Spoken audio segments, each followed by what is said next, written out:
드렸던 두 분을 모시도록 하겠습니다. 양지열 변호사 그리고 윤재관 조국혁신당 대변인 모셨습니다. 두 분 어서 오십시오. 네, 안녕하세요. 네, 아유 반갑습니다. 예, 오늘은 수산이 없는 수산이 라이브에 와주셔서 저를 도와주셔서 꽉 채워주실 두 분입니다. 자, 근데 뭐 어쨌든 우리 변호사님 오셨으니까 아주 짧게만 이진숙 기각은 이건 저는 좀 충격이었거든요.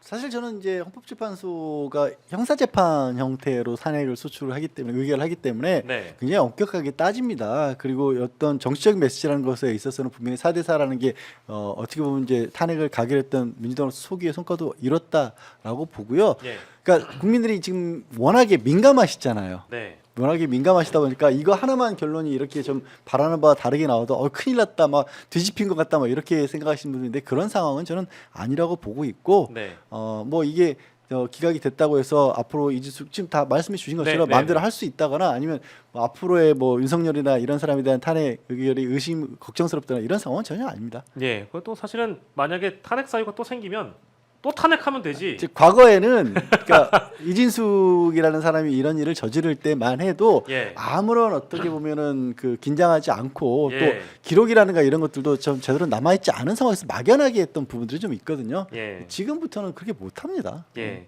저는 뭐 오늘의 탄핵과 관련된 결정이 예. 2인 체제, 방통위 2인 체제를 합법화 시켜준 건 아니거든요. 그렇죠. 예. 그러니까 그게 매우 중요하다고 생각하고 그게 지금 그동안 뭐 비상식적으로 운영했던 것이 이번에 인정됐다, 헌재로부터 인정됐다 이렇게 판단하는 것은 전혀 아니라는 말씀 꼭 좀 드리고 싶습니다. 네, 알겠습니다. 이진숙 사실 죄송한데 빵진숙 얘기는 이 정도까지만 정리하도록 네. 하고 예, 우리 윤재관 대변인님 헤어컷을 굉장히 시원하게 하셨네요. 예, 아유, 큰일 굉장히- 났습니다. 아, 왜 너무 짧게 자르셔가지고. 예, 가는 데마다 뭐 입대 다시 하는 거냐 그래서 나이 50 넘어가지고 군대 다시 가야 될 것 같아서 예, 아니 뭐 아무튼 네. 굉장히 뭐 시원시원해서 좋은데 조금 시원하지 않은 내용인데요. 이건 좀 찝찝한 내용인데요. 아무래도 윤재관 대변인께서 좀 잘 아실까봐 여쭤보고 싶은데 어제 그 윤건영 의원이 질의하는 과정에서 나왔던 얘기인데 이 김성훈 경호처장에게 이제 질의했던 내용입니다. 네, 비화폰? 네, 비화폰 논란인데 김건희에게도 비화폰이 지급된 게 사실 확인이 된 거잖아요. 확인됐다고 보는 게 맞죠? 한 번 더 확인해야 된다. 한 번 더 확인해 볼까요? 네. 그래요? 이제 왜냐하면 네. 비화폰이라고 하는 거는 그 제3자가 못 듣게 암호화해가지고 예. 보안을 지키는 폰이잖아요. 네. 근데 그거는 매우 이제 소수의 데스만 운영하는 거고 예. 사실은 이제 뭐 대통령실이나 뭐 장관이 되거나 그러면 업무폰들을 지급해 주는데 예. 그 업무폰과 비화폰이 다른 건지에 대한 확인을 해야 됩니다. 예. 그러니까 우리가 생각하는 게 그러니까 장관들에게 지급하는 게 네. 비화폰인지 업무폰인지도 한 번 더 확인해야 됩니다. 예. 왜냐하면 예. 문재인 정부 전까지 문재인 정부 때는 장관에게 지급되는 거는 그냥 업무폰이었어요. 업무폰이었는데 네. 지금은 윤건영 의원실에 따르면 확인해 보니 네. 계속적으로 확인하고 전화상으로도 확인하고 했는데 업무폰이라고 얘기하는 사람도 있고 아니 업무폰이 아니고 비화폰이에요. 라고 알고 있는 경우도 있는 거잖아요. 있는 겁니다. 그러니까 그 이전 정부에서는 없었던 일이 지금 벌어졌기 때문에 네. 그것이 정확하게 비화폰인지 업무폰을 비화폰이라고 뻥쳐서 한 것인지는 확인해야 되는데 다만 중요한 것은 몇 가지가 더 있겠죠. 네. 그 업무폰이든 비화폰이든 간에 상관없이 중요한 점은 몇 가지 제가 좀 짚어드리도록 하겠습니다. 예. 그 제일 많이 궁금해하시는 부분이 뭐 그런 것 같은데 비화폰이라는 걸 공직자만 쓰는 겁니까? 아니면 영부인에게도 혹시나 지급이 될 수 있는 겁니까? 이제 요 여부를 혹시 판가름할 수가 있을까요? 네, 그게 이제 상식적인 질문일 수 있는데 저는 네. 상식적으로 안 느껴지는 게 뭐냐면 네. 비화폰의 가장 기본은 업무상 통화이죠. 그렇겠죠. 예. 보안이 되는 폰이고. 예. 네. 근데 만약 김건희가 썼다면 그게 업무상으로 썼겠습니까? 업무상 우리가 말하는 상식적인 선에서 업무가 아닐 거 아니에요. 예. 김건희가 대통령 놀이하는데 그게 업무적인 내용은 아닐 거 아닙니까? 네. 그래서 이제 그동안은 이제 업무폰이라고 하는 비화폰이라고 하는 경우에 대부분 이런 경우를 많이 써요. 대통령이 다른 나라 정상하고 통화할 때는 무조건 비화폰을 씁니다. 네. 왜냐하면 다른 나라들의 도청의 위험이 있기 때문에 네. 그런 경우는 당연히 그렇게 써야 되는데 이렇게 많은 비화폰을 뿌렸다라고 하는 것 그 자체가 저는 지금 이해가 잘 안 되는 상황이죠. 예, 근데 이제 이게 보안이 걸려 있는 폰이니까 만약에 김건희가 이제 비화폰을 쓰고 이제 보안이 작동되는 비화폰으로 업무가 아니라 뭐 예를 들어서 우리가 상상하고 싶지 않은 뭐 이제 여러 의혹들이 있잖아요. 네. 김건희에 해당되는 여러 의혹들을 이제 사각지대에서 열심히 벌이고 있었다라고 한다면 그거를 뭐 예를 들어서 추적할 수 있는 그런 방법이라는 게 없지 않겠습니까? 어떻습니까? 일단 저는 어머폰으로 썼을 것 같아요. 그래요? 아니면 그 우리 저기 윤석열이 그 얘기했잖아요.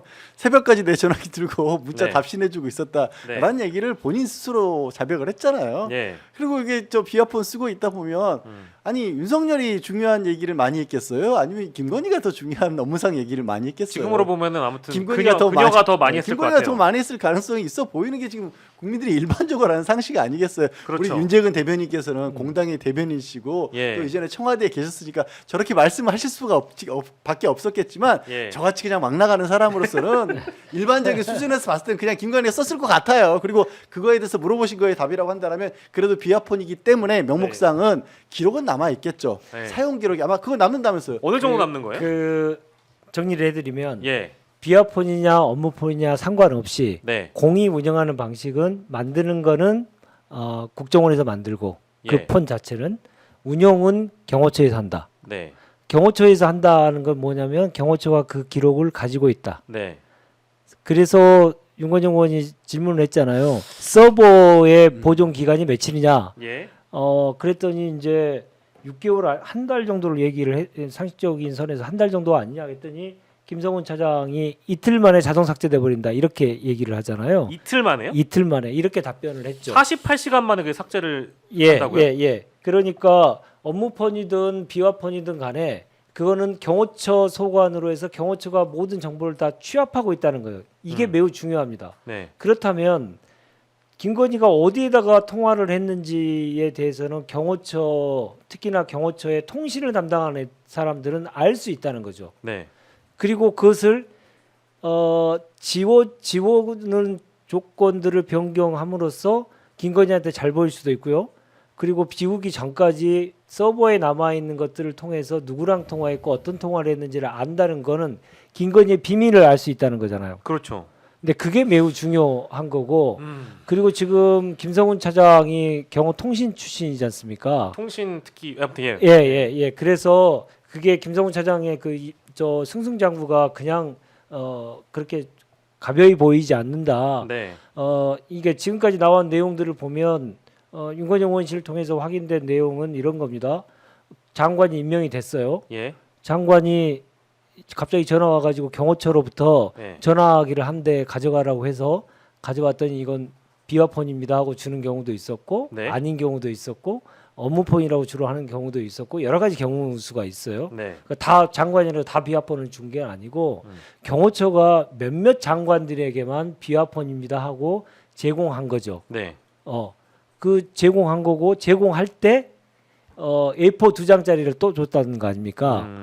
그래서 거기에 1번 윤석열의 전화번호, 2번 김건희의 전화번호 이렇게 쭉 나와 있는 거를 A4 2장짜리를 주고 예. 이 전화가 올 때는 잘 받아라라고 딱 지시를 했다는 거 아니겠습니까? 그래서 그러니까 부처에서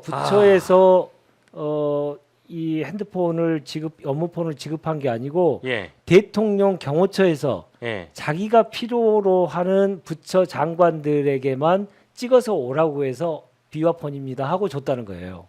그러면 국무위원들이랑 소통했을 가능성은 뭐 거의 뭐 99.99%라고 봐야 되는 거 근데 아닌가요? 그걸 가지고 했을 가능성이 매우 있다라고 합리적인 의심을 하기에 충분하죠. 예. 예, 그래서 이제 그거는 이제 밝혀야 될 내용인 거고, 그러니까 예. 지금은 이제 정확히 말하면 의혹 수준인 건데, 네.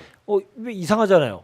한 나라의 장관이면 똑같이 그 통신 수단을 지급해야지. 어떤 사람들한테는 경호처에서 조용히 오라고 해서 지급해주고, 어떤 사람한테는 그냥 부처에서 그냥 업무폰을 지급해주고 이렇게 한다는 게 말이 안 되지 않습니까? 그러니까 이건 뭐 상식적으로 합리적으로 봤을 때 김건희의 어떤 국정 개입 가능성 그 의혹이 더 짙어지고 커지는 어떤 하나의 방증 아니겠느냐. 이런 뭐 의혹 제기는 충분히 가능할 것 근데 같은데. 그래서 경호처에서 지급한 비화폰으로 지급한 그 폰에 대해서는 경호처가 서버를 가지고 있고 그것을 운영하고 있기 때문에 경호처가 그 통신의 내역에 대해서는 알려고 하면 네. 얼마든지 알 수 있었다. 예. 그 통제를 경호처에서 했다. 이게 매우 중요하죠. 아니 그래서 경찰이 이제 경호처에 대한 압수수색을 다시 시도를 했죠. 어제까지도 네. 그 압수수색을 하면서 찾으려고 했던 게 비아폰 서버라는 거 아니겠습니까? 그래서 네. 그 내용을 말씀하신 것처럼 경호처에서 그 내역이라도 그러니까 통화 내용 자체는 기록이 안 난다 할지라도 그러면 누구랑 어떤 얼마만큼이나 통신을 했다라는 걸 직접적으로 알 수 있다라면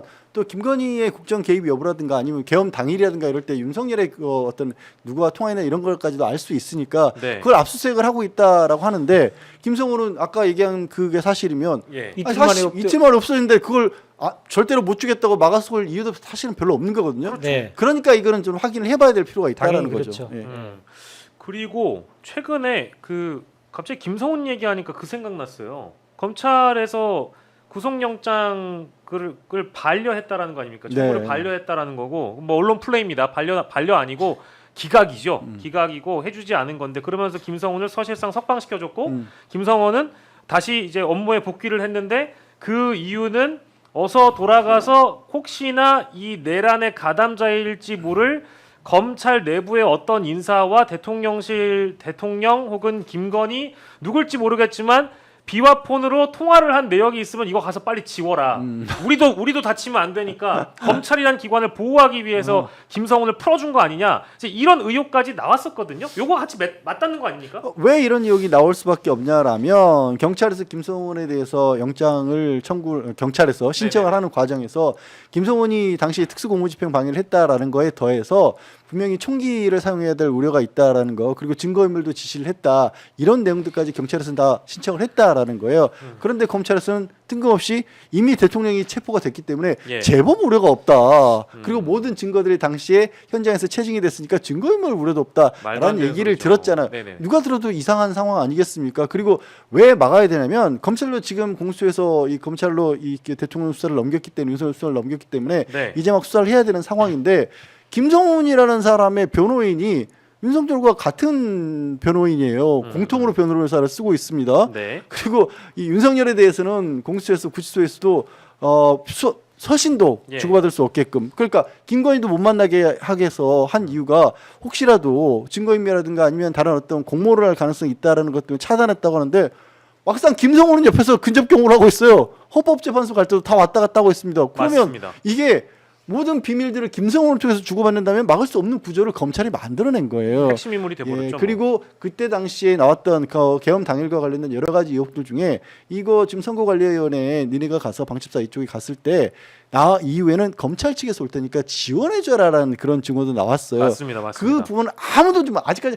하나도 파헤쳐진 게 없거든요. 아니 또 있잖아요. 그 12월 4일에 그 안가 모임 할 때 박성재 네. 법무장관 갔죠. 김주현 민정수석 갔죠. 그리고 법제처장 갔었고 법제처장 갔었고 행안부 장관 예. 있었고 그날 그러니까. 송년회를 네. 간다고 황당한 얘기를 했잖아요. 그러니까요. 그러니까 분명히 뭔가 검찰도 그리고 일단 윤석열이 가장 신뢰할 만한 집단이 검찰이었고 이렇게 네. 크나큰 일을 벌이는데 검찰은 아무 상관도 없었다라고 생각하는 게 오히려 상식에는 안 맞거든요. 예. 그래서 그 부분도 밝히기 위해서라도 이걸 알아야 되는 것 같아요. 구려요. 아무튼 상황이 구립니다. 네, 그날 그냥 안 모였겠죠. 당연한 건데 그걸 지금 뭐 그냥 뭐 송년회 했다는 것처럼 얘기하고 그것도 계속 비호하고 있고 밝히려고 하는데 검찰이 못하게 하고 있고 지금이 내란이 계속되고 있다는 사실은 여기서도 정확히 드러나는 거고 예, 예. 아까 이제 비아폰 얘기하면서 제가 네.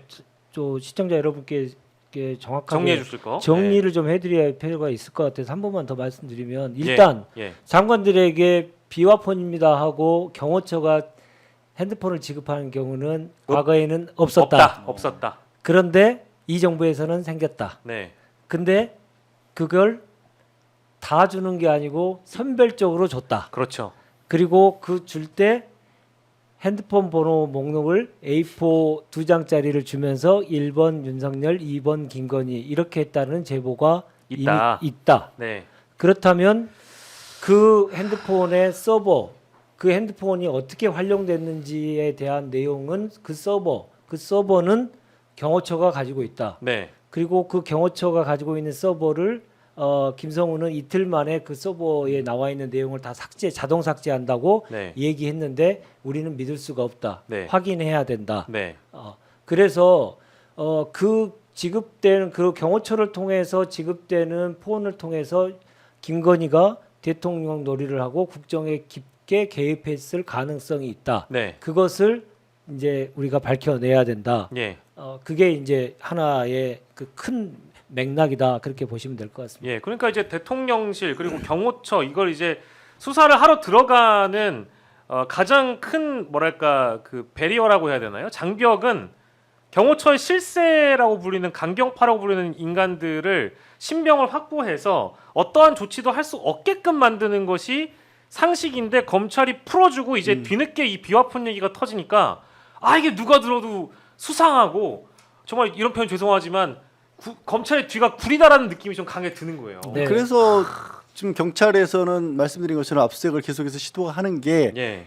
검찰에 다시 영장을 신청하기 위한 명분을 쌓는 것도 되는 겁니다. 그럴 수도 있겠네. 야 이렇게 비밀스러운 것들이 있고 이렇게 문제가 많은 게 있는데 왜 이번에도 영장을 안 내줄 거야? 이렇게 하는 거고 당장 지금 대변인 말씀 드리면서 다들 그런 생각하실 것 같아요. 아니 장관한테도 아무한테나 준 건 아닌 비아폰에 왜 두 번째가 김건희야? 네. 그냥 업무폰도 아니고. 그리고 그런 거 비아폰이라는 건 그렇게 특별한 그 비밀을 엄수하기 위해서 쓰라고 준 건데. 네. 아니 우리 그 임성근 사단장 구명 활동 때 보면 이종섭이 해외에 나가 있을 때 예. 국방부 장관하고 대통령하고 통화할 때도 비아폰 안 쓰고 일반 폰으로 썼는데 그럼 비아폰은 도대체 어디다 쓴 거야? 이거 뭐 그들이 진짜 비밀로 삼고 싶었던 건 뭐였을까? 네. 미국이 도청을 한다 그래도 우방이니까 괜찮다고 했던 집단이 비아폰을 썼다면 도대체 어디다 썼을까? 난 그게 알고 싶다는 거예요. 그래서 최종 결론은 예. 경호처는 김건희의 비밀을 알고 있을 수 있다. 그럴 가능성이 높다. 가능성이 높다. 네, 네. 증명해내야 네. 된다. 예. 네, 네. 알겠습니다. 그런 이렇게 정리하고요. 합리적인 의혹을 정확하게 말씀드려야겠다 해서 오늘 나온 겁니다. 예, 네, 잘하셨습니다. 예, 비화폰 얘기도 해봤고 저희가 오늘 사실 언론에 가장 많이 다뤄진 거는 다시 만난 수괴들입니다. 내란의 수괴 윤석열과 사실상의 수괴 김용현 이 두 사람이 헌재에서 만났는데 저도 뭐 다른 거 아니고 이제 뭐 오늘 우리 작가님께서 좋은 이제 그 질문들을 많이 주셨는데 다른 건 모르겠고 우리 두 분에게 제일 먼저 이 질문 드리고 싶어요. 너무 황당한 얘기들이 많이 나와가지고 나는 이게 제일 황당한 윤석열 측, 김용현 측 주장이었다. 어떤 게 가장 황당한 워딩이었는지 월스트 하나만 먼저 꼽아주시면 좋을 것 같아요. 어떤 게 가장 먼저 떠오르세요? 너무 많아가지고. 야, 그죠? 이거- 하나만 딱 하나만 먼저 꼽고 시작해요. 우리. 이거 너무 어렵다. 네. 한결같이 다 주옥 같은 말들이어가지고. 맞아요. 저희 하나씩만 먼저 꼽고 시작하면 안 될까요? 저는 하나를 꼽으면 예, 윤석열이 네, 그날 우리 군인들은 민주주의 시민들이고 다들 소양이 뛰어난 군인들이라서 내가 계엄을 선포를 해도 국회로 들어가더라도 명령을 하더라도 예. 다 따르지 않을 줄 알고 계엄을 지시한 거기 때문에 불법적인 계엄이 아닙니다. 자, 윤석열은 군 통수권자입니다. 군 통수권자인데 군인들이 내 말을 안 들을 거를 알고 이걸 지시를 했다.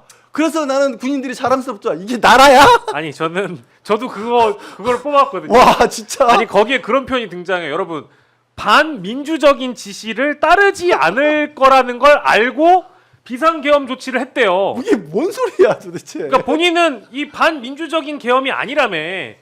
비상계엄은 대통령의 통치행위고 예? 불법이 아니라고 했어요. 불법이 아니라며. 근데 본인이 주장하기로는 반민주적인 지시를 따르지 않을 걸 알고 비상계엄 조치를 했다. 이게 완전히 앞뒤가 다른 거잖아요.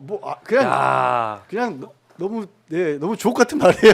나 오늘 밥 먹었어. 아니 안 먹었나 뭐 이 수준인데. 자 우리 대변인께서는 어떤 게 가장 충격이었습니까? 그것도 있었어요. 아니 계엄령이 아니고 계몽령이라고 했잖아요. 야 정말 이런 단어 자체를 만들어낸다는 게 너무 신기해하고 네. 국회의원을 끌어내라가 아니고 요원을 끌어내라고 했다. 근데 잘못 알려진 거다 이렇게 하잖아요. 예.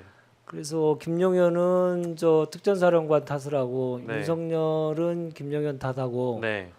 이렇게 부하 탓을 계속하는 모습이 네. 보면서 정말 저희들은 시체말로 가부도 없구나. 진짜 비루하기 짝이 없어. 예, 네. 뭐 이런 생각을 많이 했죠. 예, 개몽령 얘기도 해주셨고 지금 뭐 한마디로 좀 정리해주실 우리 시청자분이 계신데 아름다워님께서 보고 계시죠? 얼간이들 같았어요.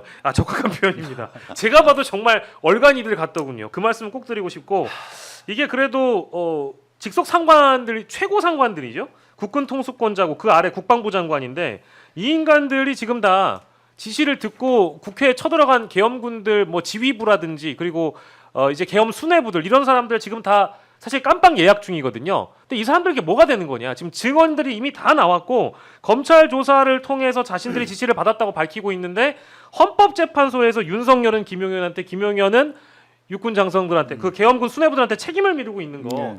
야 이거 참 비루하기 짝이 없습니다. 네. 필요할 뿐더러 사실은 정상적인 재판 전략과도 거리가 너무 멀어요. 예. 여기서 이제 우리 시청하신 분들이 한 가지 이제 전제를 두셔야 되는 게 예. 지금 말씀하신 현재 재판으로 넘겨가 있는 그때 당시 계엄 당일날 동원됐던 내지는 작전을 펼쳤던 뭐 특전사령관이나 수방사령관이나 다 기소된 사람들 있지 않습니까? 예. 그 사람들의 검찰에서의 1차 수사 기록과 공소장이라든가 이런 내용들을 다 헌법재판소 재판관들은 다 보신 겁니다. 예. 다 알고 있어요.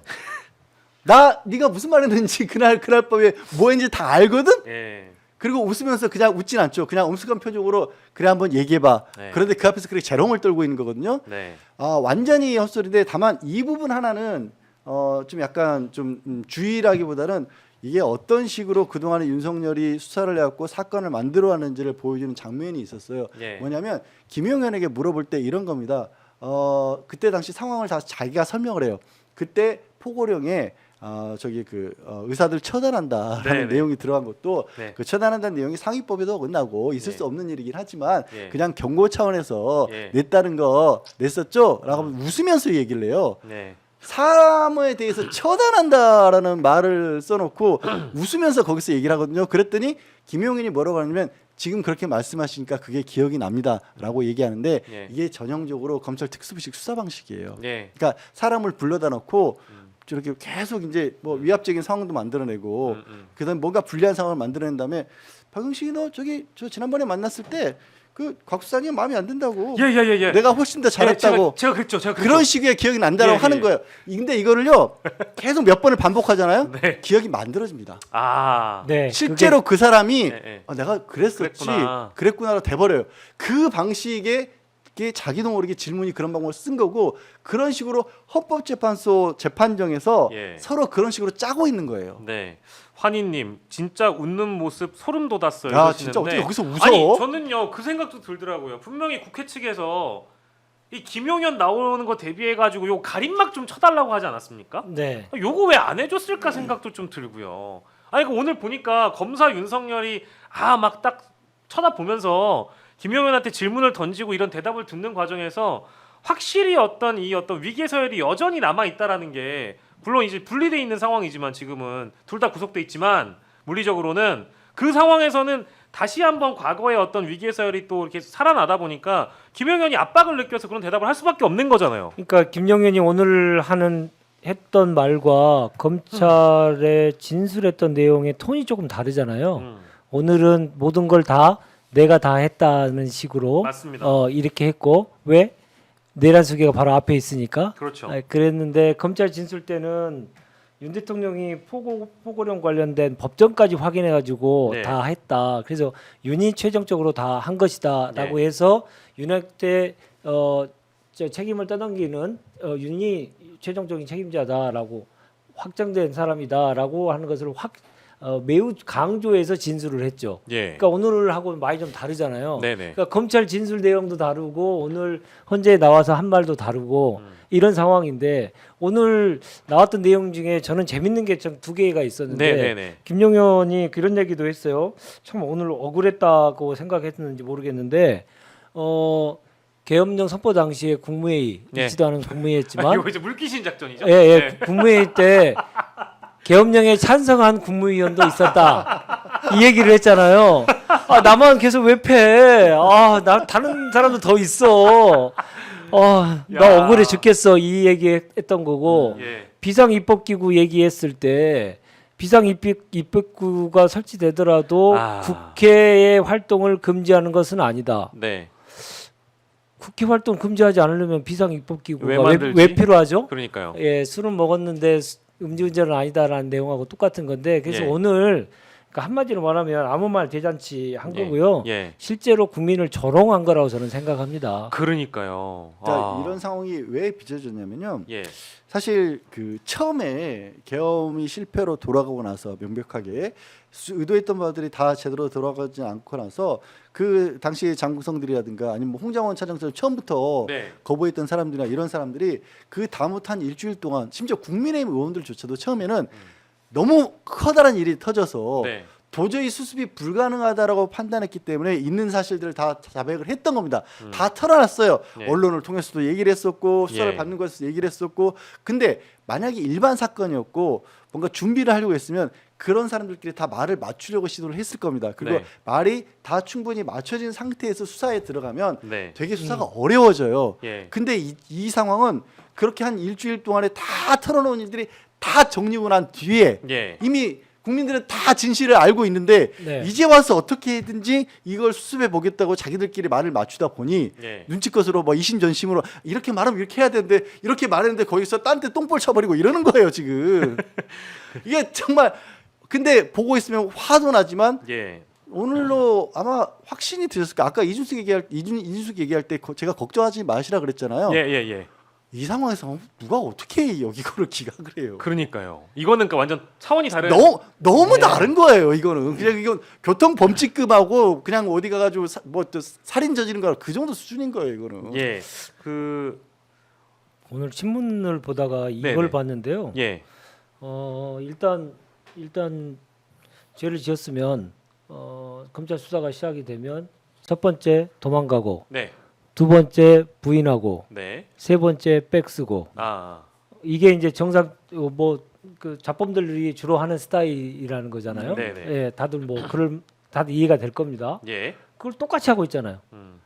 그러니까 자범 수준밖에 안 되는 거죠. 자범 수준도 못 하는 건데 네. 일단 도망갔잖아요. 네. 그래서 요새화 해가지고 안 잡히려고 그랬고 뭐 국민들이 말씀하셨듯이 국민들이 다 알고 있는 진실도 다 거짓말이라고 하면서 부인하고 그러다가 안 되니까 극우한테 나 지켜달라고 백 좀 해달라고 이렇게 요청하고 아 대한민국의 검찰총장과 그래도 대통령으로 당선이 됐던 사람인데 예. 이 사람이 이 잡범들하고 똑같은 모습을 오늘 보이는 모습을 보면서 네.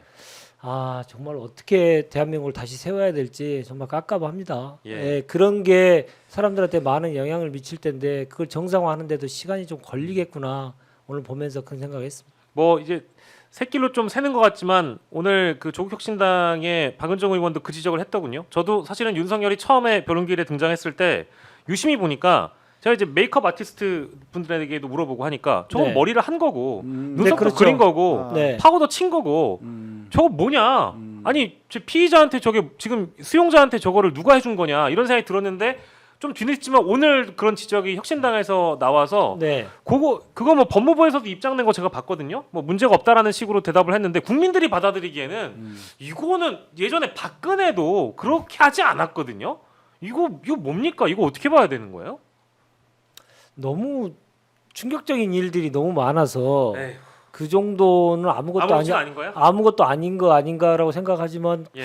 그의 정신 세계가 다시 한번 관심을 끌 수밖에 없지 않을까. 지금 상황에서 예.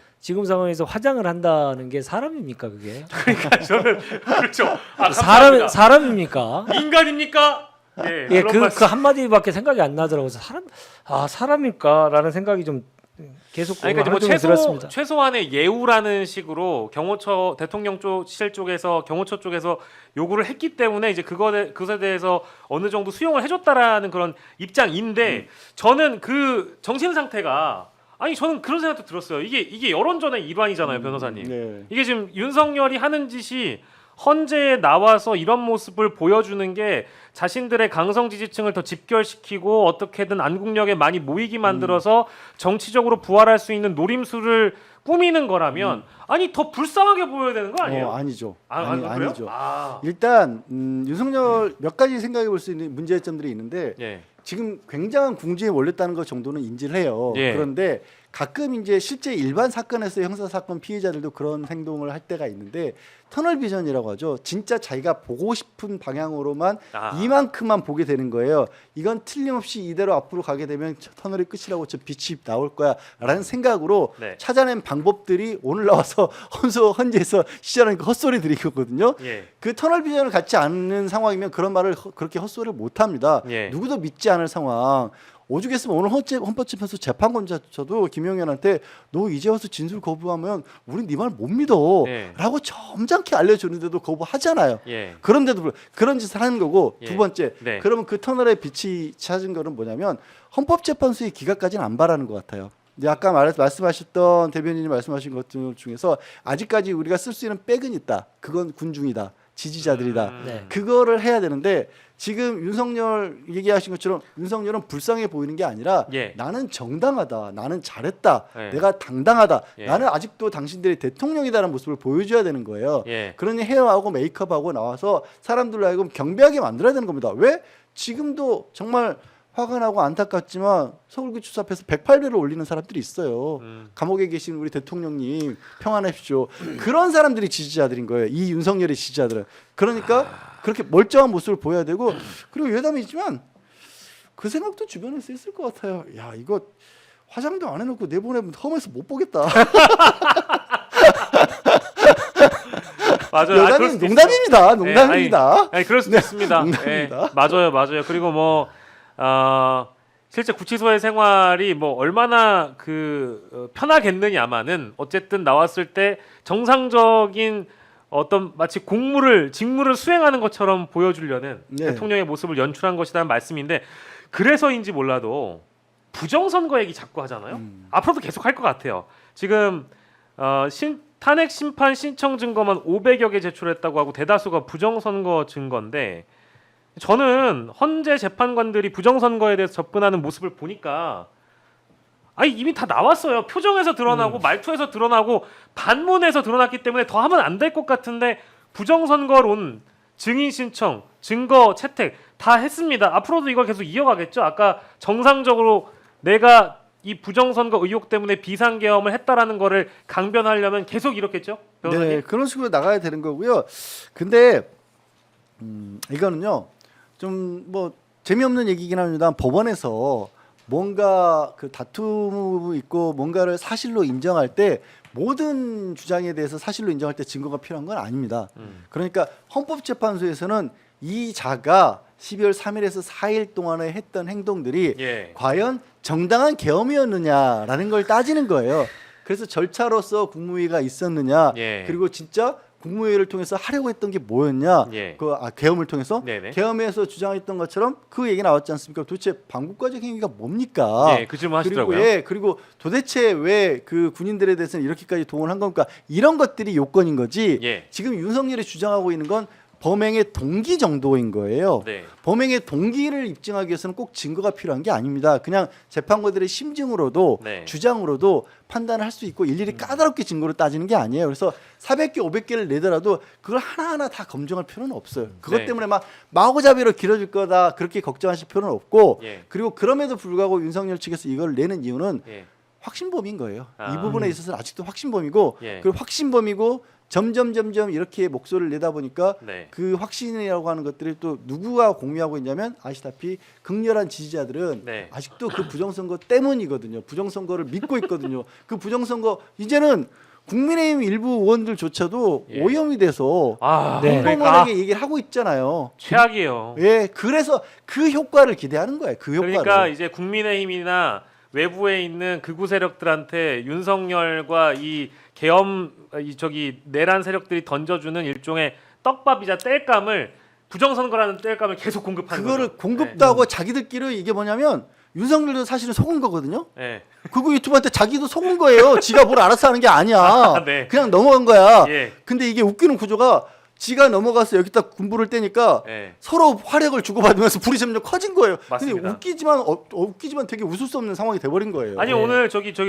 누구야? 그 김용현도 계엄의 목적으로 부정선거를 실체 파악해 국민에 알리는 것이라고 이야기를 했고 좋아요. 알겠어요. 그러면은 변호라도 좀 제대로 하든가. 근데 배진한이라는 윤석열 대통령 측 대리인이 헌재에 나와서 뭐라고 과거 얘기했냐면 미국 오키나와 미군 부대 시설 내에 가서 조사를 받았고 부정선거에 대해서 다 자백을 했다는 그런 뉴스가 나왔습니다. 그게 팩트이든 아니든. 아니 이런 얘기를 왜 변호사들이 이렇게 그게 팩트이든 아니든 이건 왜 하는 거? 아유 정말 부정선거 이거 계속 하겠죠 대변인님? 당연히 계속 하겠죠. 왜냐하면 본인들이 불리하다고 예상되는 선거는 부정선거다라고 하는 그 밑박을 깔아놓고 네. 선거 결과가 본인들이 참패를 하면 부정선거를 더 불지펴서 예. 계속 흔들어대고 계속 공격하기 위한 전초전을 지금 계속 하고 있는 거 아니겠습니까? 예. 그러니까 선거는 치르기만 하면 자기네들이 다 이겨야 되고 네. 압승을 해야 되는데 그렇게 되지 못한 건 다 부정선거다. 이 논리로 계속 가고 이게 이제 조기 대선이 있다고 하면 조기 대선 이후에도 계속적인 그 소요 사태를 계속 만들어내기 위한 명분을 계속 지금 쌓고 있는 거지 않습니까? 그래서 예. 정말 지금 상황이 매우 무서운 것이고 그것을 우리는 정말 이거는 아니지 않나라고 다들 이렇게 그게 상식이라고 생각하지만 믿는 사람들의 지금 정도가 예. 거의 사이비 종교를 믿는 듯한 그런 느낌 정도가 들어서 매우 위협적인 것이죠. 그래서 이번에 서부지법의 이 폭동이 예사롭지 않은 건 한 번으로 끝나지 않을 가능성도 지금 저는 있다고 봅니다. 정말 예. 그렇게 무엇인가에 완전히 꽂혀 있는 사람들이 지켜야 될 선은 없거든요. 예. 그런 것들에 대해서 우리 사회도 계속 그 리스크를 계속 안고 가야 된다는 것에 많은 지금 두려움을 좀 저도 좀 가지고 있습니다. 그러니까 서부지법 난동 얘기를 해주셔가지고 거기에 연루돼서 구속된 극우 유튜버 중에 한 명이 김건희의 팬클럽 퀸 건희의 SNS 운영자였던 사실이 확인이 됐다라고 하고 그리고 속보가 들어왔습니다만 서부지법에 난동을 부려서 그 7층 그 판사실까지 올라갔던 이른바 전과문의 특임 전도사라는 양반 이 양반은 지금 구속이 됐습니다. 구속영장 발부가 떨어져서 구속이 됐다라는 소식까지 여러분들께 알려드리겠는데요. 저는 정말 이제 탄식밖에 안 나오는 게 이제 뭐 저는 주한미군이 그 국내에 있었던 부정선거 관련 보도 내는 거 보고 입장 내는 거는 정말 태어나서 처음이고요. 미국 정부 쪽에서 이런 움직임이 있는데도 불구하고 여전히 성조기 들고 부정선거 뭐 이거 론을 계속 얘기하는 이 극우 세력들이라는 거는 인지 부조화를 넘어서 뭔가 진짜 전두엽이 마비가 된 거 아닌가 이제 이런 생각이 좀 들어가지고 굉장히 좀 참혹하다는 생각이 들고 좀 그만 진짜 그만 얘기했으면 좋겠다라는 생각이 들고요. 지금 오늘자로 JTBC 단독이 떠서 다른 얘기보다 이 얘기로 마무리를 하는 게 좀 좋을 것 같습니다.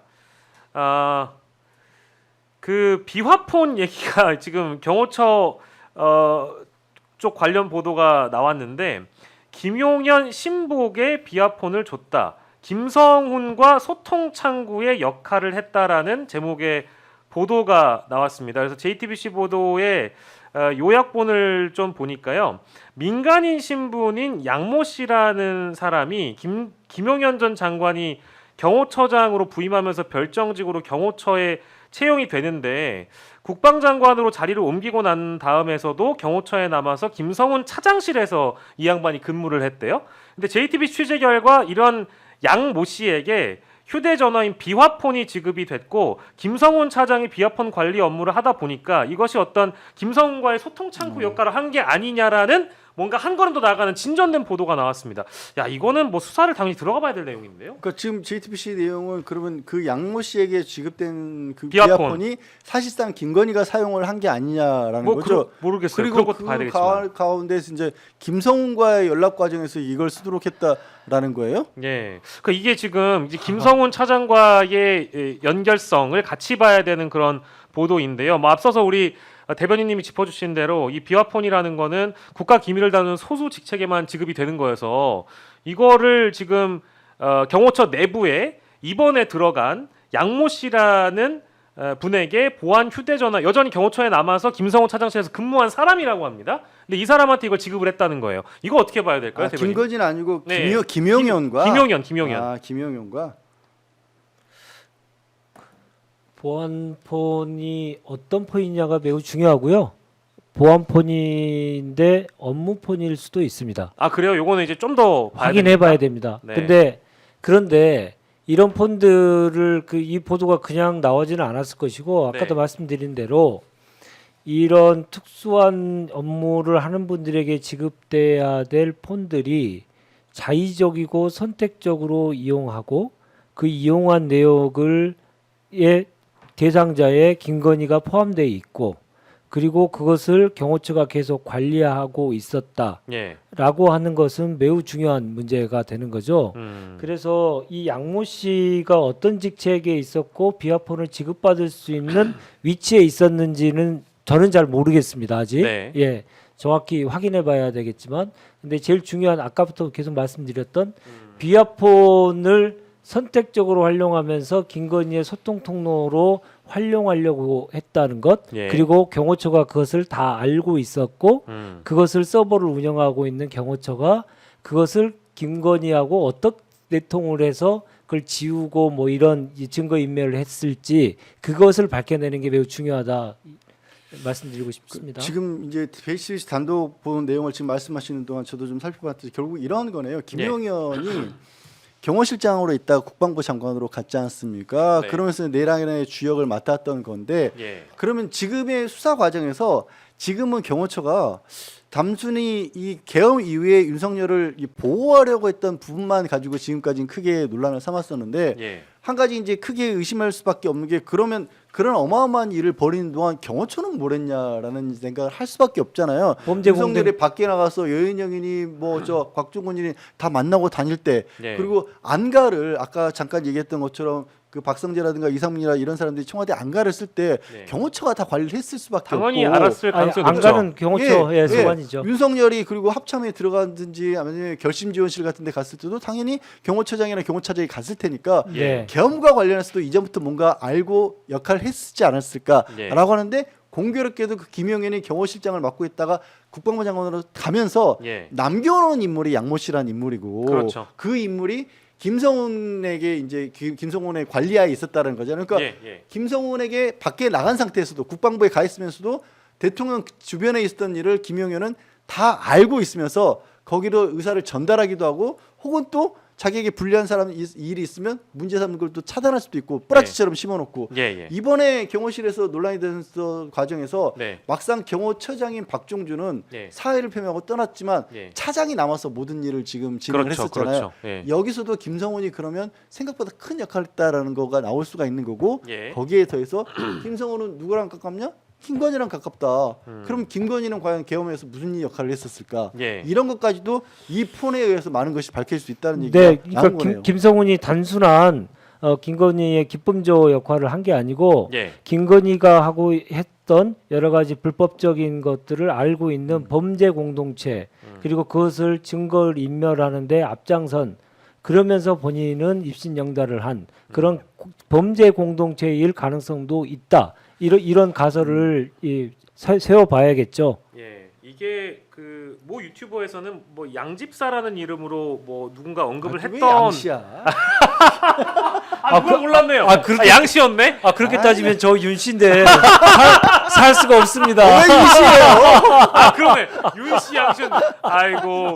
야, 이거 참. 양집사가 뭐야? 양집사가. 아니 어쨌든 참. 양집사라는 이름으로 일부 이제 의혹 제기가 됐는데 JTBC가 사실관계를 체크해서 단독 보도를 낸 것 같고 어쨌든 이제 한 몸으로 움직였다고 하니까 양모 씨라는 사람이 현재 김성훈 차장실에서 근무한다라고 한다면 김건희와 김성훈의 커넥션에서 어떠한 또 어떤 역할을 했는지 또 이 계엄 모의 과정에서 이 양 씨라는 사람도 관련 내용을 다 파악했을 가능성이 높기 때문에 김성훈의 그러니까 김건희 윤석열의 수족이 김성훈이라면 김성훈의 수족이 양모 씨의 네. 가능성까지 우리가 내다보고 정리해야 될 것 같고요.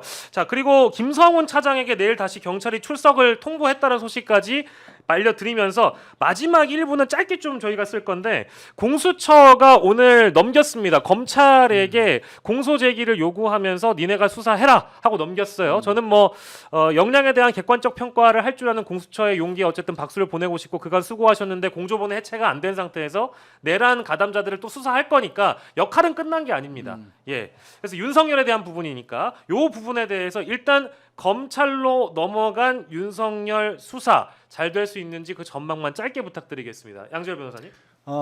일단 계속해서 진술 거부를 하더라도요. 진술을 거부를 하더라도 그 진술 거부 자체를 기록에 남기는 건 굉장히 의미가 있습니다. 예. 근데 현 검찰에 넘어가면 뭘 할 수 있냐면 지금 말씀드렸던 그 군 장성들을 전부 검찰이 확보를 해서 검찰이 기소를 했어요. 맞습니다. 그렇기 때문에 가장 핵심적인 그러니까 윤석열의 말과 대조를 해야 될 모든 기록들을 검찰이 가지고 있는 겁니다. 그러니까 애초부터 공수처가 확인할 수 있는 부분보다 검찰이 확인할 수 있는 부분이 더 큰 과정이었던 거예요. 예. 거기에 더해서 윤석열이 계속 강조했던 게 공수처는 니네 수사권이 없자라고 주장을 했지 않습니까? 예. 이게 주장을 받아들인 게 아니라 그럼 검찰은 수사권이 있다고 네가 계속 얘기했는데 검찰 가서도 말 안 할 거야? 네. 이것도 하나가 더 명분이 되는 거죠. 예. 우리 네. 대변인님은 어떻게 평가하십니까? 김용현 공소장에 윤석열의 그 거론되는 횟수가 141회라고 하잖아요. 예. 이게 이제 김용현을 지칭하는 게 한 120 몇 번. 예. 이게 그러니까 김용현의 공소장인데 윤석열이 더 많이 나오는 거죠. 그래서 그게 이제 검찰을 통해서 공소가 됐고 그리고 구속이 됐지 않습니까? 기소가 되고 구속이 됐고 해서 검찰이 지금 사실은 거의 다 끝났기 때문에 검찰이 하더라도 뭐 크게 달라지지 않을 거다라는 생각을 합니다. 그러나 이제 한 가지는 생각이 들죠. 예. 검찰 출신의 내란수계가 이 사태를 만들었고 검찰 출신의 변호인들이 소위 말하는 멍멍이 소리, 개소리를 하면서 지금 국민들을 정말 혼란과 정말 분노 게이지를 끝까지 만들어내고 있고, 근데 검찰이 그 윤석열을 또 조사하고 예. 이 구조가 대한민국의 비극 중에 비극의 모습이 보이지 않느냐. 예. 마지막을 이제 검찰이 마무리해야 되는데 검찰을 이렇게 만들었던 사람들 그리고 나와서도 검찰을 국민의 검찰이 아니고 자기네들의 수적 정도로 생각하는 그런 정치 검찰들에 의해서 장악된 검찰이 또 윤석열을 또 조사해서 재판에 넘긴다는 사실, 그게 대한민국의 비극이다. 빨리 검찰 해체하고 검찰 개혁을 빨리 또 앞당겨야 된다. 이런 모습 다시 이제 그만 봐야 되겠다. 예. 그런 생각이 듭니다. 예, 알겠습니다. 오늘 두 분 말씀 여기까지 듣도록 하고요. 오늘 굉장히 많은 분들이 와주셨는데 저희가 일일이 소개를 또 못 해드렸습니다. 내일 수산씨가 또 돌아오니까 산이산이 국사 수산이가 내일 여러분들 또 반갑게 맞이하면서 댓글 다 소개해드리겠습니다. 끝까지 시청해주신 여러분들 너무너무 감사드리고 오늘 양지열 변호사, 윤재관 대변인과 윤재관 조국혁신단 대변인과 함께했습니다. 정치 라이브 여기서 물러가겠습니다. 두 분 고맙습니다. 고생하셨습니다. 고맙습니다.